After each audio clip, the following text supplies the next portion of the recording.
দর্শক, আমরা এই মুহূর্তে অবস্থান করতেছি গাজীপুর ১ আসনের স্কাউট স্কুল অ্যান্ড কলেজের। এখানে ৩টে কেন্দ্র আছে, কেন্দ্র নম্বর ৬৯, ৭০ এবং ৭১। দর্শক, আমরা প্রিজাইডিং অফিসারের কাছ থেকে যে রিপোর্টটি পেয়েছি, দুপুর ১২টার সময় যে রিপোর্টটি করা হয়েছে, এখানে ৬৯ নম্বর কেন্দ্রে ৩০% এবং ৭০ নম্বর কেন্দ্রে ৩১ এবং ৭১ নম্বর কেন্দ্রে ৩৫% টোটাল ভোট কাস্ট হয়েছে। এখন আমাদের সাথে আছেন কালিয়াকৈর উপজেলা শ্রমিক দলের সভাপতি পদপ্রার্থী ইসমাইল মন্ডল। আমরা তার কাছ থেকে আজকে ভোটের পরিবেশটা কেমন, সকাল থেকে এ পর্যন্ত কোনো বিশৃঙ্খলার আভাস তিনি পেয়েছেন কিনা। ধন্যবাদ ইন্টার টিভিকে।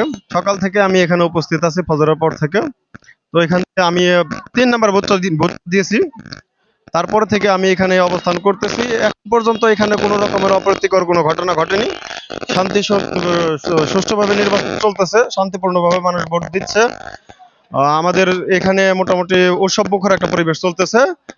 এখন পর্যন্ত আমাদের যে মানে ভোট কাস্টিং এর ব্যাপারটা আমরা যতটুকু আন্দাজ করতে পারতেছি, সেটা প্রায় 60% ছাড়িয়ে যাওয়ার সম্ভাবনা আছে।